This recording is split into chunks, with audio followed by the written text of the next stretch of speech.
Perkenalkan, nama saya Hanifa Lasmi. Saya dari kelompok B3. NIM saya G002 G0024074. Nah, jadi pada video kali ini saya akan menjelaskan mengenai laporan blok 2.3, laporan anatomi blok 2.3. Oke, langsung saja. Yang pertama soalnya ialah menjelaskan sirkulus Wilisi beserta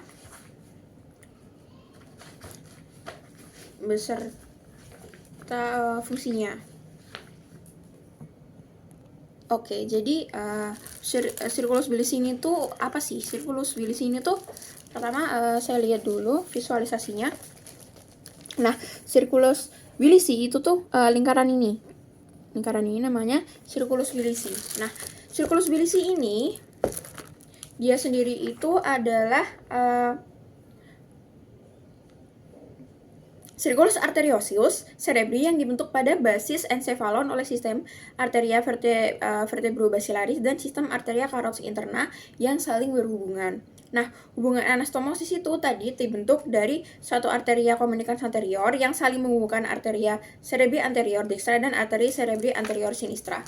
Itu yang mana? Itu yang ini, yang paling atas. Ini arteri communicans anterior. Lalu ada dua arteria communicans posterior, satu pada setiap menghubungkan pada setiap sisi, dan dia menghubungkan arteria carotis interna dengan arteri cerebri posterior. Nah, itu yang mana? Itu yang ini. Ini. Ada yang di kanan dan ada yang di kiri, yang posterior. Nah, selain itu juga di sini ada bagian ada middle cerebral, terus ada anterior cerebral. Itu adalah arteri cerebri yang atas ini yang dihubungkan oleh arteri communicans anterior, lalu ada middle cerebral atau arteri cerebral tengah, lalu setelah itu turun menghubungkannya ke posterior, arteri cerebral posterior, yaitu yang ini. Lalu dia akan melanjutkan diri menjadi arteri basilaris. Nah, lalu fungsinya si sirkulus Wilisi ini tuh apa? Kenapa dia kok saling menghubungkan satu sama lain gitu? Nah, sirkulus Wilisi ini gunanya agar saat ada terjadi penjumbatan pada suatu arteri, arterinya itu tidak mogok bekerja begitu. Jadi, semisal ada penyumbatan di bagian anterior cerebral gitu pada yang sebelah dextra begitu. Nah, nanti karena dia ada arteri communicans anteriornya, jadi dia ada jalur untuk mengalihkan aliran itu nanti ke yang sebelah sinistra. Nah, jadinya saat penyumbatan itu badan tubuh kita itu tidak shutdown gitu, karena aliran darahnya itu nggak bisa kemana-mana karena tersumbat gitu. Nah, selanjutnya kita akan membahas soal nomor 2. Oke, kita lanjut ke soal berikutnya. Nah, soal berikutnya ini dia saya akan menyebutkan pembagian truncus cerebri. Saya akan menjelaskan perbedaan dari tractus corticospinalis dan tractus spinothalamicus. Nah, tractus spinocorticalis sama tractus spinothalamicus ini tuh perbedaannya paling utama itu tuh ada berada pada traktusnya itu sendiri. Jadi kalau yang spinothalamicus ini dia terdiri dari dua, yaitu yang pertama lateralis, terus yang kedua ventralis. Nah, dia itu sendiri merupakan traktus ascendens yang dia itu tujuannya arahnya itu naik gitu. Nah, sedangkan untuk yang tractus corticospinalis itu sendiri dia terbagi menjadi anterior dan juga lateral. Dan itu merupakan traktus descendens yang arahnya itu turun ke bawah. Nah, lalu untuk si ascendens tadi, si spinothalamicus, dia itu fungsinya untuk aferen. Jadi dia mengantarkan impuls itu ke otak. Sedangkan kalau tractus descendens itu tuh eferen. Jadi dia mengantarkan impuls dari otak ke efektor, begitu. Nah, lalu sedangkan itu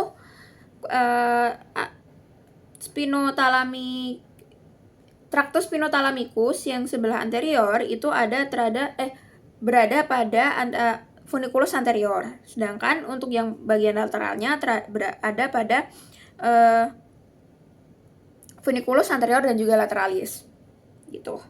Sedangkan untuk corticospinal tract atau tractus corticospinalis, dia berada pada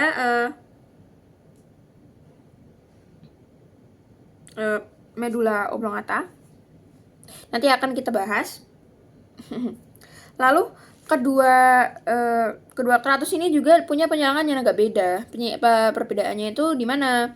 Nah, perbedaannya itu berada pada tractus corticospinalis itu dia bertanggung jawab untuk mengontrol motorik sukarela dan dia menyerangnya di mana? Di tingkat medula oblongata. Sedangkan tractus spinothalamikus itu dia gunanya untuk membawa informasi nyeri dan juga suhu. Nah, maka dari itu dia menyerangnya di tingkat sumsum tulang belakang.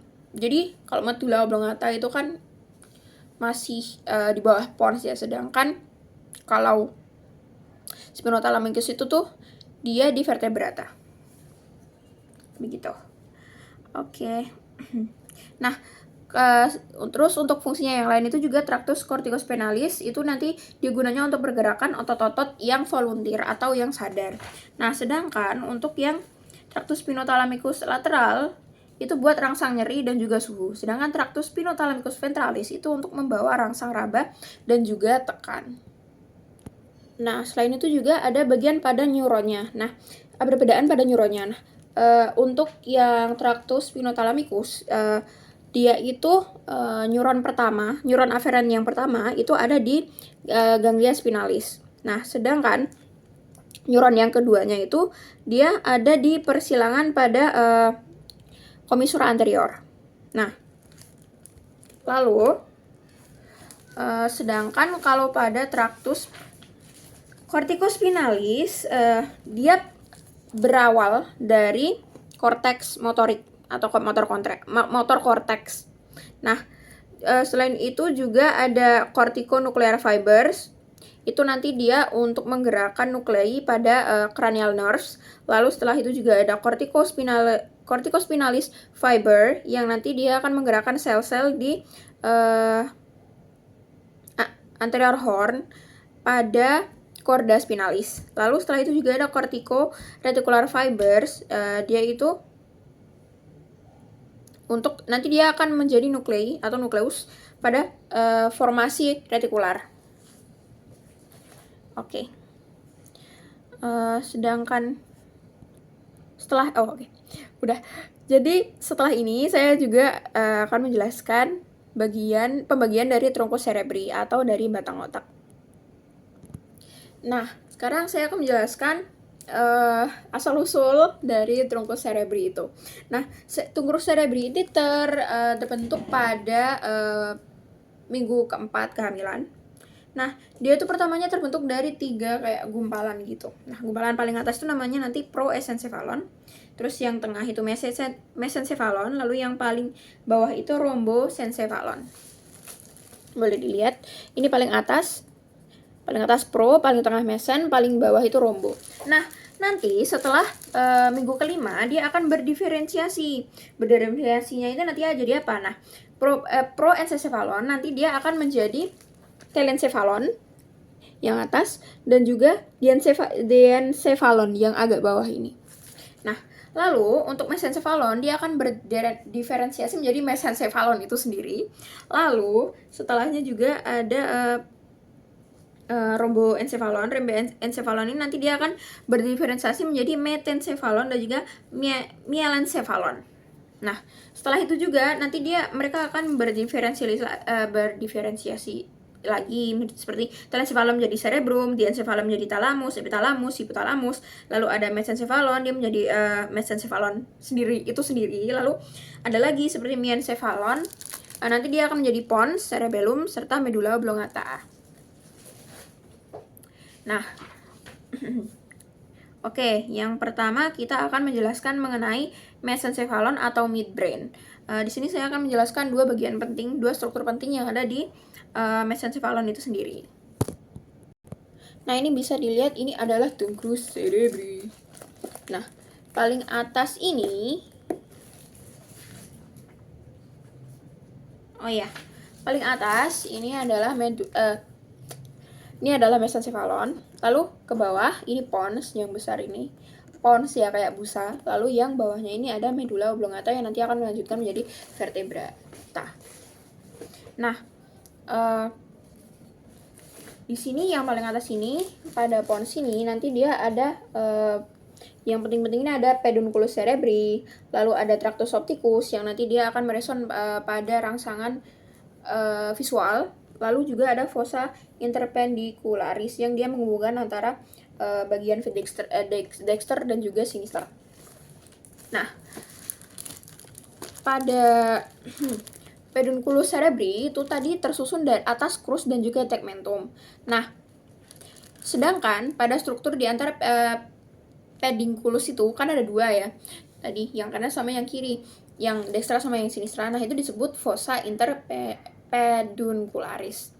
Nah, dari fossa ini nanti keluar nervus 3, yaitu nervus oculomotorius yang digunakan untuk melihat gitu. Nah, itu lalu itu tadi dari sisi ventral. Nah, sedangkan di sini ada dari sisi dorsal ini tadi mesencephalon, pons dan juga medula oblongata. Nah, dia tadi ada 4 tonjolan di situ. 4 tonjolan itu nanti namanya apa? Nih. 1 2 3 4. Itu nanti namanya adalah corpora quadrigemina. Nah, corpora quadrigemina ini apa? Nah, itu nama lainnya itu adalah badan kembar 4 dan ini merupakan bagian dari tectum. Nah, tectum yang mana?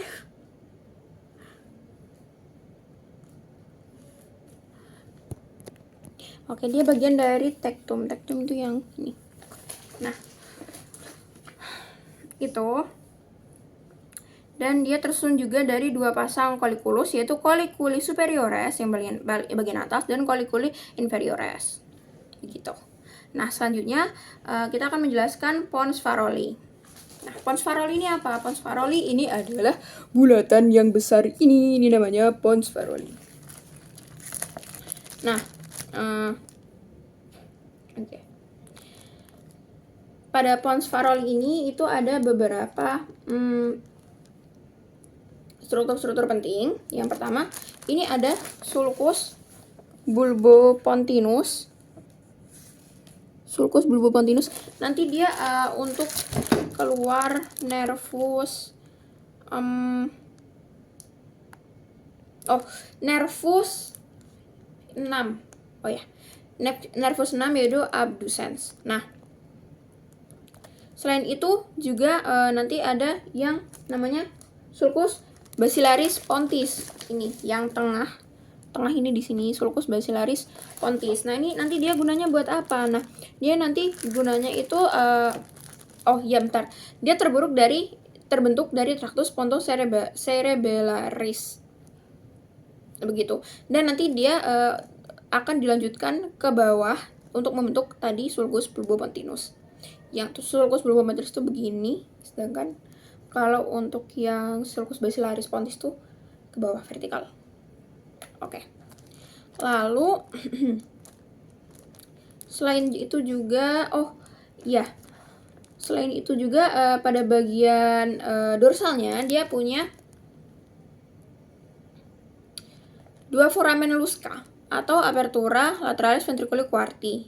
Sedangkan pada ujung kaudal dari ventriculus quartus nanti dia ada suatu foramen magendi. Gitu. Ini bisa dilihat. Ini ada apertura lateralis ventriculi atau juga dipanggil lusca ini di sini. Lalu ada gak kelihatan ya. Ada apertura mediana ventriculis pursa, terus yang di bawah ini ada magendi. Di sini ini lusca, ini magendi.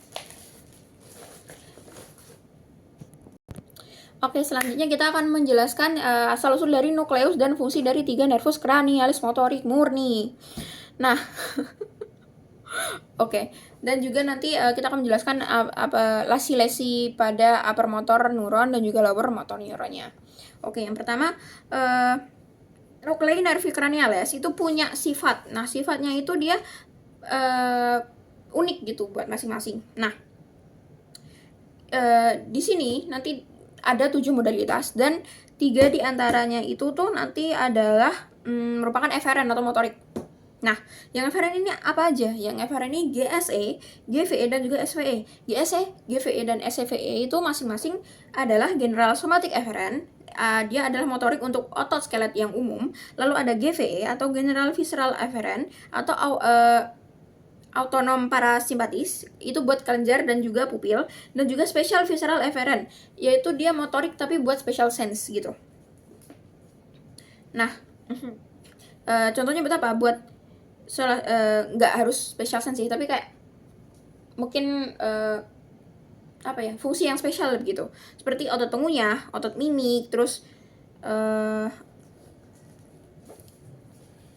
dan juga otot-otot skelet lain yang untuk menggerakkan fungsi-fungsi spesial. Oke, nah di sini ada banyak ya nukleusnya. Yang pertama itu ada nukleus nervi oculomotori. Dia modalitasnya itu general somatic efferent. Jadi ini saya grup aja. Jadi ada 4 yang untuk GSE, yang buat otot skelet. Itu ada nukleus nervi oculomotori, nukleus nervi trochlearis, nukleus nervi abducentis, nukleus nervi bloccusi. Nah, pada oculomotori dia merespon nervus cranialis yang nomor 3. Nah, sedangkan nukleus nervi trochlearis itu dia merespon untuk nervus 4, abducentis merespon untuk nervus 6, dan juga hipoglossi untuk merespon nervus 12. Lalu untuk bagian GVE atau untuk autonom parasimpatis, kelenjar dan juga pupil, itu ada nukleus accessorius nervi oculomotoris atau Edinger-Westphal merespon nervus 3, nukleus salivatoris superior merespon nervus 7, dan juga nukleus salivatorius inferior merespon nervus 9. Lalu ada juga nukleus dorsalis nervi vagi. Dia juga GVE. Dia merespon nervi nomor 10. Oke. Selanjutnya untuk SVE kita punya 4. Nah, 4 ini apa aja? Nukleus motorius nervi trigemini, nukleus nervi facialis, nukleus ambiguus, sama nukleus nervi accessorius. Nah, masing-masing itu tadi trigemini untuk merespon nervus 5, facialis merespon nervus 7, ambiguus merespon nervus 9, 10, dan 11, accessorius merespon nervus 11. Nah, lalu juga ada yang merespon untuk GVA dan GVA udah beda sih. Itu udah eferen ya. Itu sensorik bukan motorik. Oke, selanjutnya adalah akibat lesi pada upper motor neuron dan lower motor neuronnya. Nah, itu tadi kan karena kebanyakan itu motorik ya, dan sudah saya jelaskan dia meresponnya pada bagian apa dan juga nervus apa. Nah, maka di sini saya akan menjelaskan akibat bila ada lesi pada upper motor neuron dan lower motor neuron secara general gitu. Dan nanti meresponnya pada bagian yang mereka respon saja gitu. Nah, jadi kalau secara general, bila ada lesi pada upper motor neuron, itu nanti dia akan bisa terjadi kelemahan otot untuk misalnya untuk pada GVE atau pada GSE, general somatic efferent, itu kan dia merespon otot skelet gitu. Jadi dia mungkin bisa ada kelemahan otot, terus dia juga ada peningkatan tonus pada otot atau spastisitas gitu kayak tetanus. Lalu juga ada hiperfleksia, refleksnya itu kayak berberlian gitu kayak gitu. Dan juga ada kayak refleks patologis gitu. Kalau misal diketok pakai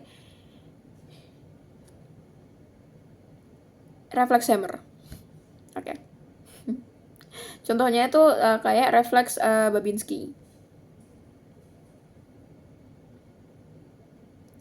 Nah, terus kalau lower motor neuronnya itu tuh yang bermasalah gimana yang ada lesinya? Nah, biasanya itu akan terjadi sama kelemahan otot, lalu ada penurunan atau hilangnya refleks. Jadi refleksnya itu bukannya malah berlebihan, itu malah hilang atau malah menurun gitu. Lalu juga ada atrofi otot. Nah, selain itu juga tonus otot itu juga bisa hilang gitu. Jadi dia akan susah untuk melakukan aktivitas. Oke, selanjutnya kita akan menjelaskan broadband pada area 4, 1, 2, 3, dan juga 44, 45, dan juga area 22. Nah, oke, jadi pada 4 itu tuh area utama dia untuk merespon pada motorik primer. Nah, dia letaknya itu di mana? Letaknya itu ada di pas banget di depan sulcus centralis. Nah, fungsinya itu buat apa? Fungsinya itu untuk menggerakkan otot muka dan badan kita secara sadar, bukan otot polos dan otot jantung. Jadi dia ototnya volunteer gitu. Nah, untuk area 1, 2, dan 3 pada area 1, 2, dan 3 itu dia ada di belakang sulcus centralis. Kalau tadi di depan, sekarang ada di belakang. Nah, dia itu nanti gunanya buat apa? Gunanya buat mengenal sumber, kuantitas suhu, nyeri dan raba, dan tekan. Jadi dia kayak buat sensorik gitu. Begitu. Nah, lalu setelahnya ada area 44 dan area 45. Area 44 dan juga area 45 ini nanti dia akan merespon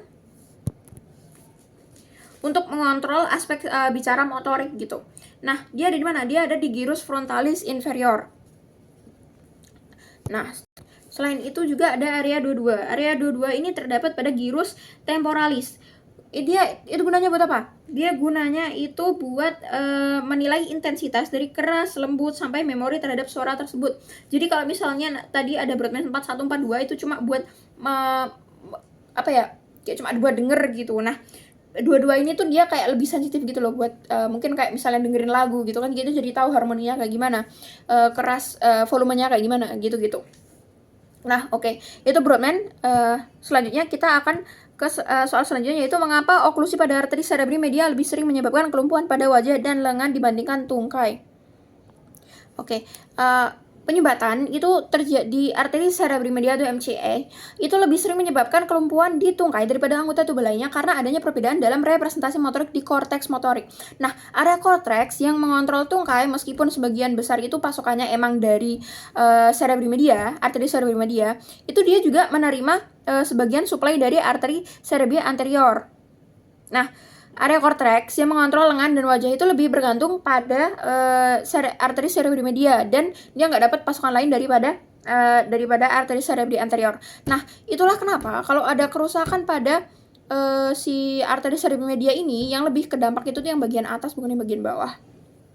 Karena ya bagian atas kebanyakan yang nyuplai ya cuma si MCA ini atau si arteri cerebri media ini, medial cerebri arteria. Oke. Selanjutnya kita akan menjelaskan mekanisme kompensasi vaskular yang terjadi jika terdapat oklusi pada arteri karotis ternak kiri. Nah,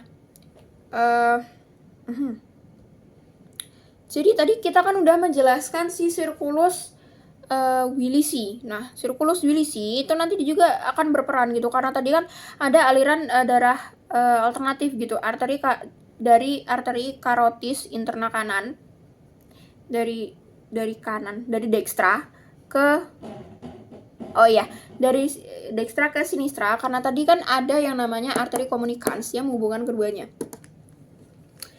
Jadi bila terjadi oklusi gitu, nanti otomatis dari situ agar tidak mengendap, agar tidak failure gitu ya, dia akan lewat arteri communicans, lalu dia akan masuk ke arteri karotis interna yang sebelah kanan, yang dextra. Maka dari itu nanti alirannya itu dia akan dialihkan begitu, sehingga sumbatannya tidak menjadi masalah yang nanti akan menjadikan badan kita failure begitu. Mungkin segitu saja dari saya. Untuk kurang lebihnya saya mohon maaf. Assalamualaikum warahmatullahi wabarakatuh.